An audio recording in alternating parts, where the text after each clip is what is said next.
Hey guys, Rick here from the Fultz Bailey Model Railroad. You know what's coming. You've seen the thumbnail.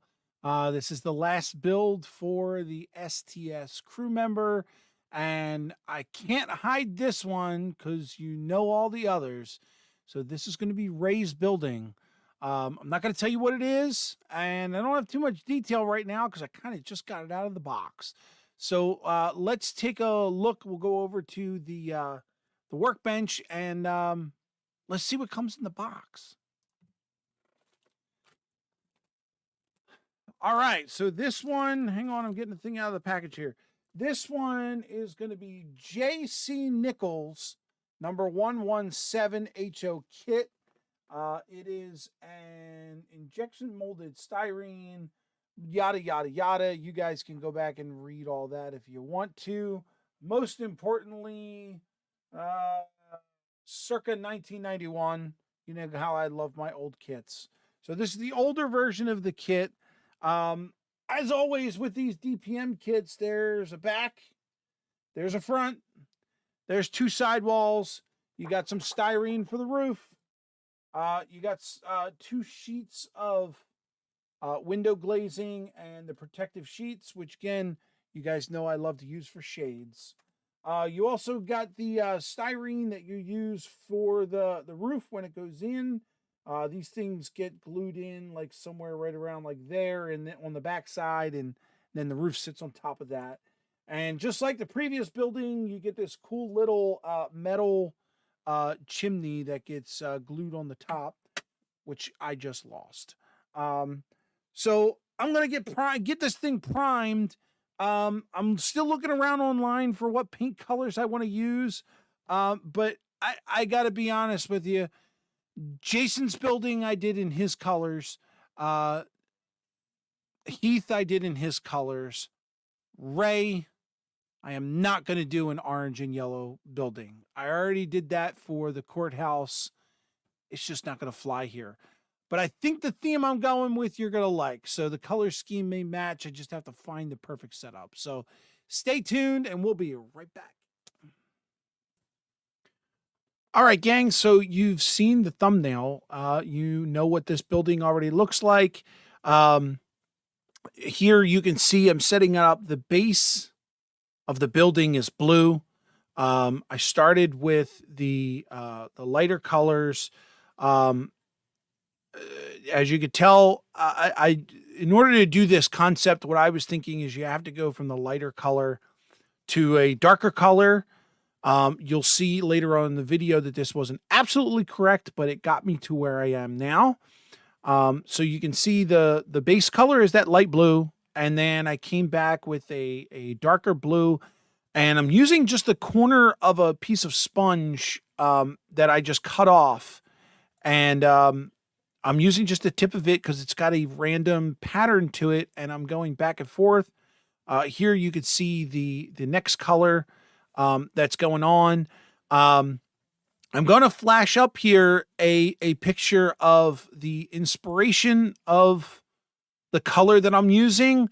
This is kind of the pattern that came out. As you can see, there's like 4 or 5 different colors in there, going from, you know, a light sky blue all the way up to a navy blue. The other photo that I was looking at that actually gave me, it's got the newer style of the camouflage. If you pay attention to these two gentlemen and their uniform, they've got darker colors and it's got that digital look to it.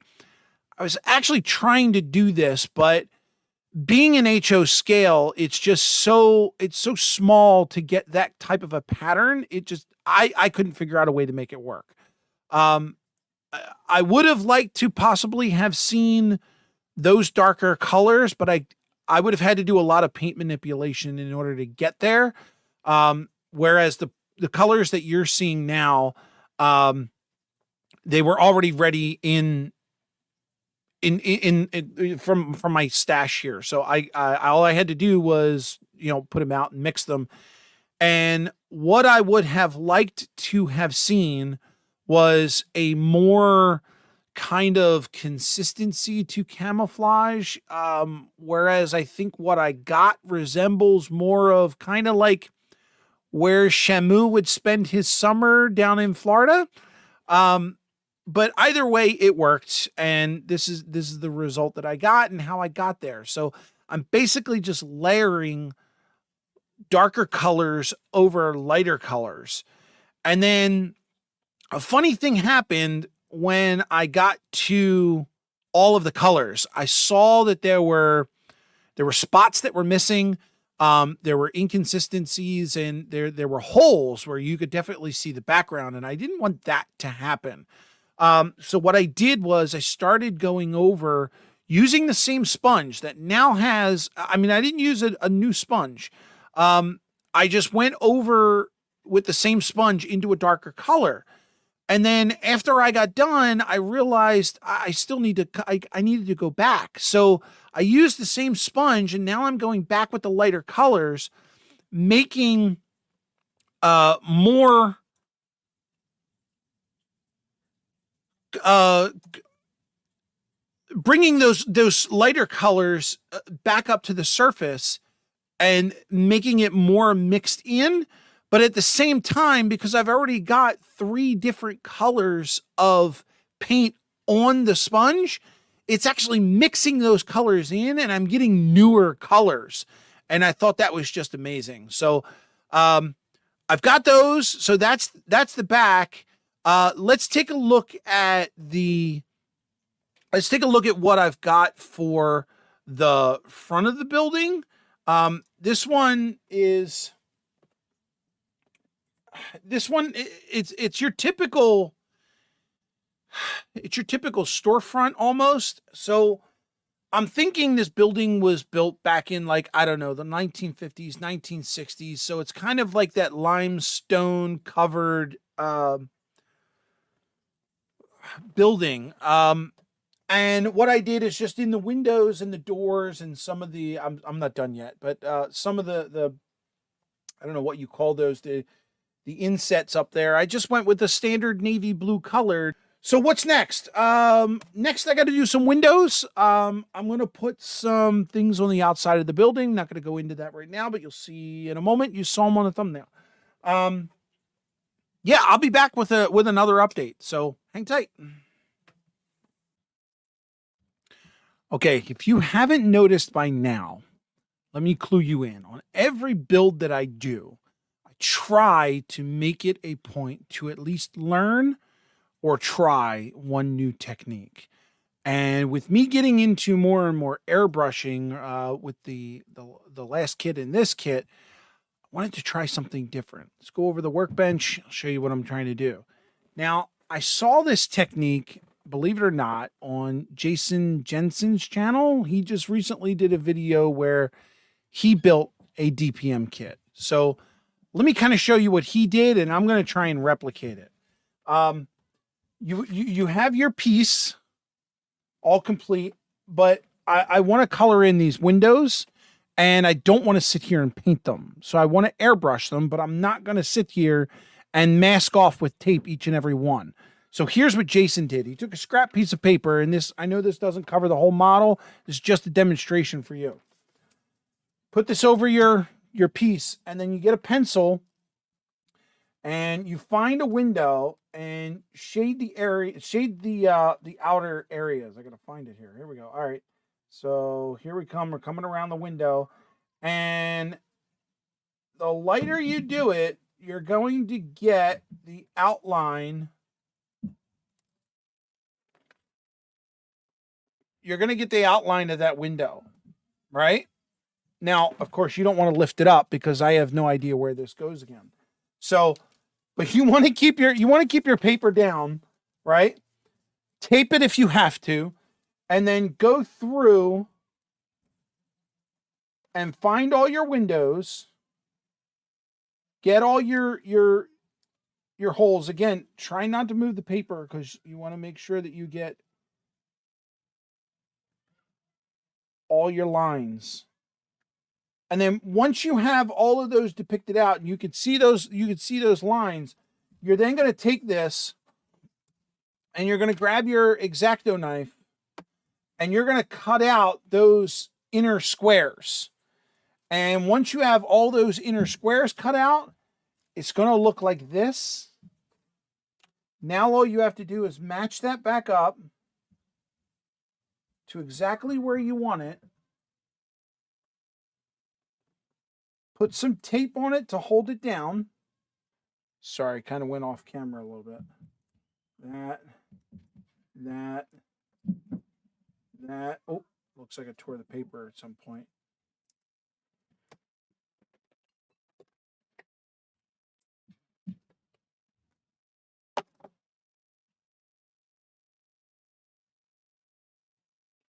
That.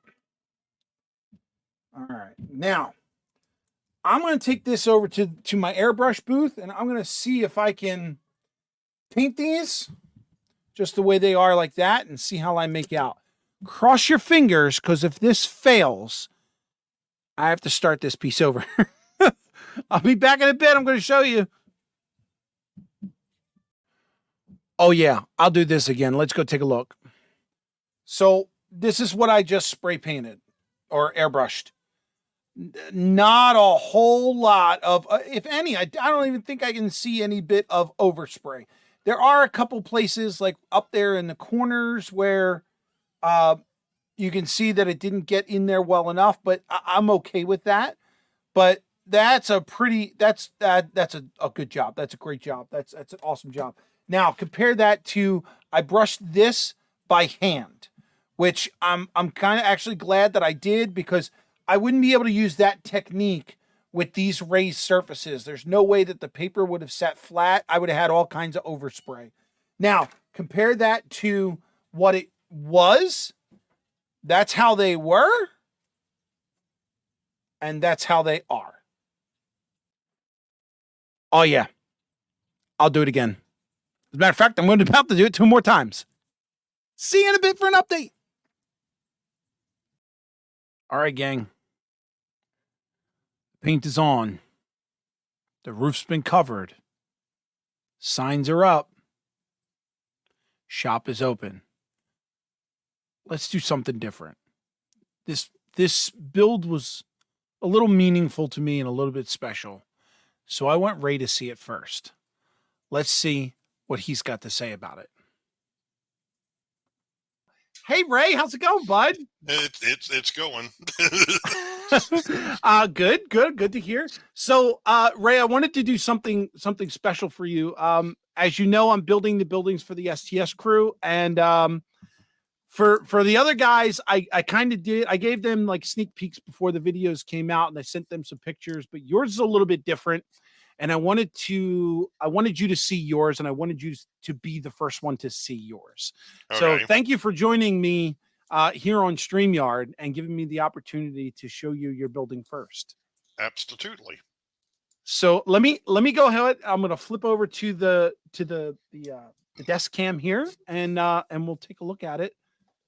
All right. So you know how I do the paper roofs, right? That I've become fond of. I did a little weathering up there.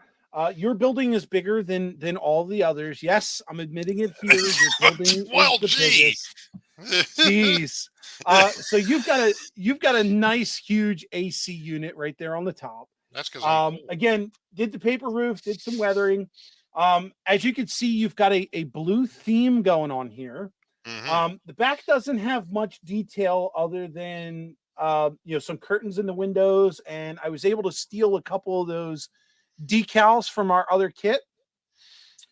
Over here on this side, I put up a sign for you there.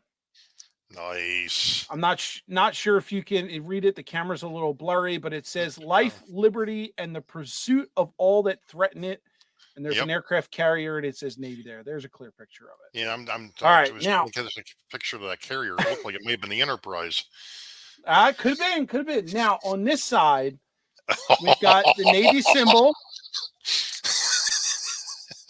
and we've got what do you call that? A badge or an emblem? That is the emblem or the herald that was on the ship that I was on. Yeah.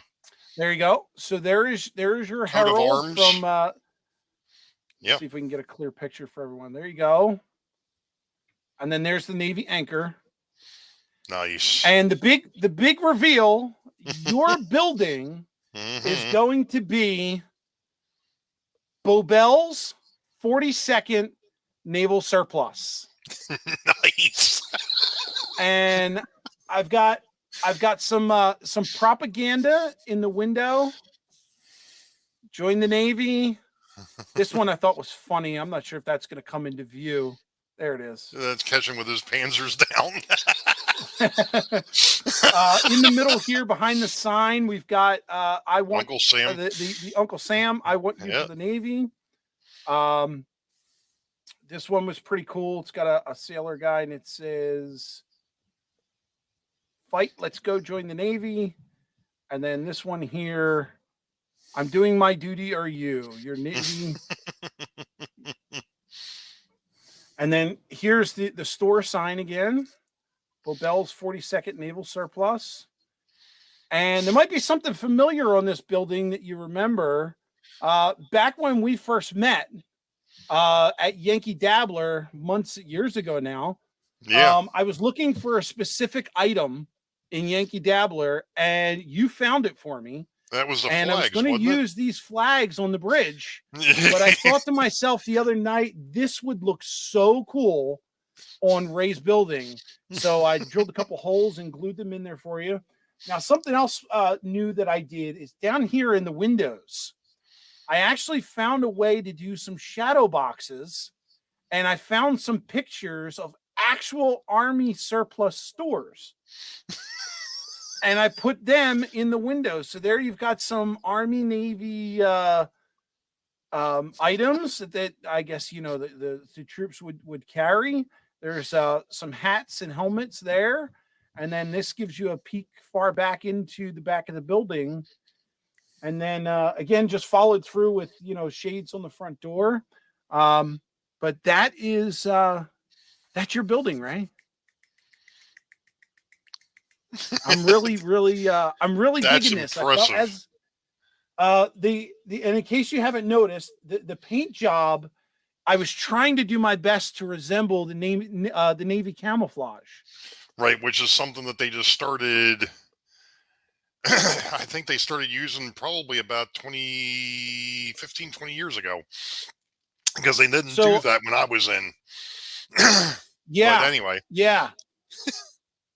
So that's impressive. I didn't do thank you. I didn't do much weathering because I didn't want to mess up all of the the badges and the symbols and all. I did do some weathering on the front up here, to make it look like, the building's been there a while. But I figured if we're going to have signs on the building, I know you as a person, and being someone, in the military, you're going to be out there cleaning the sidewalk and the walls and keeping it all neat. Now, I just happen to know that you don't like ladders, so it's not going, you're not going to go up on the roof. So I figured I could dirty that up a bit, and that would be just fine. But yeah. So I as I got further on, I'll tell you what, I really enjoyed making this sign. A couple little drops of crazy glue later, and it worked. From the nervous novice builder. Holy cow, Rick. I have to admit, of all the buildings, it doesn't seem like much, but I'm impressed by this one the most. Honestly, to tell you the truth, the most boring one out of the 5 that I've built for us is probably mine. Aside from the cool cafe sign that I made, it's like there's really nothing. There's nothing on it. There's a few signs in the window, and that's about it. But yeah, that completes my series. That was all the kits and the spare parts that you had from the stuff that you were putting together? Well, those the 4 kits, John was all spare parts. His was the rest that was left over from the kit that JD gave me. Right. Which was literally just 3 walls, and I had to make a back for it. but there were so many different, like, little doodads, ladders and lights and people and things, that I was able to carry the accessories through the rest of the other builds. So every one of our buildings has something from another kit, whether it be a chimney or an AC unit or something like that. I didn't want to make the focus from your YouTube channel. So, like, I wanted to make it about the person. So for John, I made him an old building and I made it his accounting firm. For Jason, yeah, I used his colors and his logo because it was a graffiti logo, so it just worked. But I used his logo and his colors, but I made it Wilson's Hobby Shop, which is just a cool way of saying Train Freak Hobbies. For Heath, I did the packing company or the unpacking company, but I used his colors. Yours was just really, really personal. It has nothing to do with your channel. It is all you. It is your history and your military career. And I really enjoyed the build. I have to be honest with you. That like I said, that's impressive. Like I said, going from the novice, the novice nervous novice bridge builder to the monster that we've all created. yeah. And I am having a ball with it. I am loving it. But if I can find this store again, Ray, I would love to make this for you if you would have it on your layout. Absolutely, I would find a home for it. I'm glad to hear that. Certainly, again, if I could find it, I will make it happen, brother. I would definitely find a home for it. Something would move. There you go. There you go. Cool. That was impressive. I will that took some Imagineering. Yeah, that it did. I can't say it enough. I love this building. I love it. It's amazing. You should. I mean, you should be proud of that. That's impressive, dude. That really is cool. That really is. I mean, and to be and it's funny because I know I've talked about the ship. I talked about my time in. But for you to actually be able to go out and find the coat of arms for the ship, that I know it's out there, but still, it's like, how did he remember that? I had always known from the very beginning that it was going to be a Navy surplus store. I just had to figure out the name, and Boebel's 42nd just kind of hit home. So, Ray, thanks again, man. I appreciate you hanging with me to that's really cool. Do the reveal. That is really cool, Rick. I appreciate that. I mean, that means a lot, brother, and I'm glad that I could honor you with it, brother. So thanks again for coming on, and I hope everyone else enjoys it, and let's hang out and see what their comments is. So hang on, and we'll wrap this up. Thanks, guys, for coming along with me and Ray on this adventure. I'm glad I was able to get his opinion and allow him to see it first. It's been these builds have been awesome. I'm going to cherish these buildings for a good long time. But hey, listen, if you want to see all the DPM kits, check out this video over here. My latest video is down here, and don't forget, right down there is a button to subscribe. I'll see you.